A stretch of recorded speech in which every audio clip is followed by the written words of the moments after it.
As you'll be aware, due to the high-profile campaign of Rethink GM, that Labour gets majority of the fallout for the job-destroying Clean Air Zone. In Bolton, it's slightly different, as in 2017, when this plan started, Labour were in control of Bolton Council, but in 2019 the Conservatives took control and effectively rubber-stamped the deal in July 2021. Now both parties are blaming the other, so let's show you the proof they are both to blame.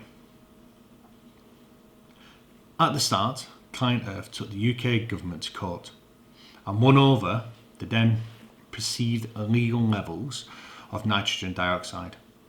The government, rather than taking responsibility, directed all highlighted councils to take action.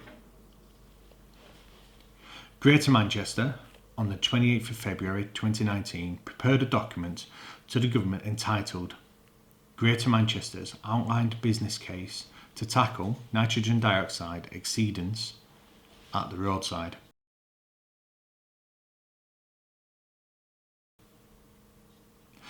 As you will see from this document, all 10 authorities agreed to be involved, even those that had no exceedance, and Bolton's representative was the Labour leader, Linda Thomas.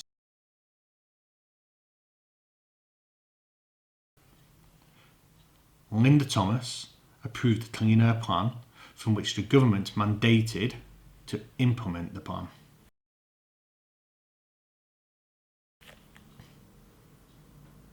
In 2019, Labour lost control of Bolton Council, so the Conservatives took over the position on Greater Manchester Combined Authority and ultimately progressed CAS. In July 2021, the Conservative Cabinet votes to approve the Clean Air Zone in Bolton with Councillor Cox in the chair. Here is a copy of the minuted item and the Cabinet members who voted for CAS. All of these documents are available online.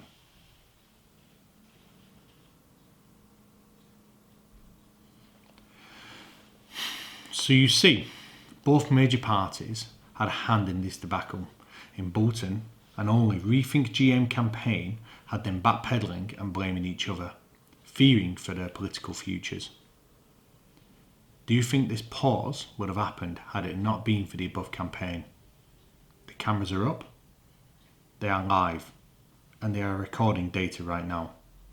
They have cost millions to erect. Do you believe they'll be coming down? Nor do we. In Horwich and Blackrod only, HBFI stood up and spoke out against CAS. In July, on his first opportunity, in his maiden speech, our leader, Councillor David Grant, spoke out against this tax that would see businesses, private hire vehicles and individuals with RV trucks and vans taxed into an oblivion. He also made the observation that it wouldn't stop there. This would be a congestion charge by the back door, an ambition of Andy Burnham ever since he entered government.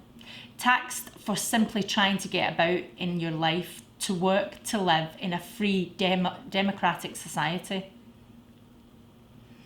We of course need at every opportunity to improve our environment, and there are ways of doing this without it crippling the local people. But it should be government-led across the whole of the UK. Instead of providing billions for vanity projects, they should reinstate subsidies for switching to electric vehicles. HBFI would like to see subsidies on the following: home insulation,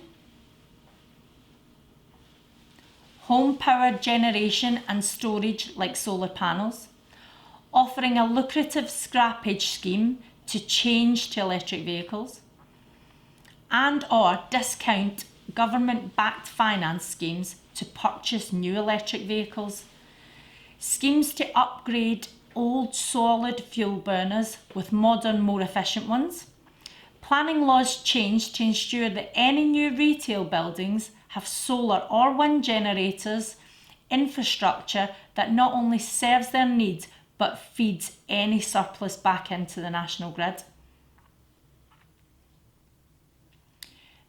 Finally, allow social housing providers to apply for government grants to knock down old end-of-life domestic properties and replace them with modern ones that are better for health and well-being of their tenants and the environment, that are cheaper and more environmentally friendly. Currently, they only get grants for the net gain in the properties, not replacements. We can improve our environment without crippling people. It just needs some grown-up, sensible, forward-thinking ideas like ones named above. The technology exists now. The government just needs to stop putting the cost and responsibility on the shoulders of our overstretched and under-resourced councils and actually start to govern and drive forward with this change. Thank you, Ryan and Sam. I'm sure many of you will have found this useful. We all know down the line a form of toll or congestion charge is, at some point, all but inevitable. As fuel duty dwindles, they will want to replace that lost taxation somehow. We at HBFI believe that that can't happen until the infrastructure is in place to have a smooth transition, and at that point it should be at a zero net cost to the motorist. Ryan and Sam are passionate about our community, and as ordinary local people, parents and business owners understand what matters to you in your community. Vote Horwich and Blackrod first on the 5th of May so we can continue in opposition, calling out these decisions and informing you of the real facts of what goes on at Bolton Council. Only HBFI are locally focused and locally led. Independent of any party whip, we are free to choose, based on the evidence and our conscience, the decisions that we make for you on your behalf. Thank you for watching.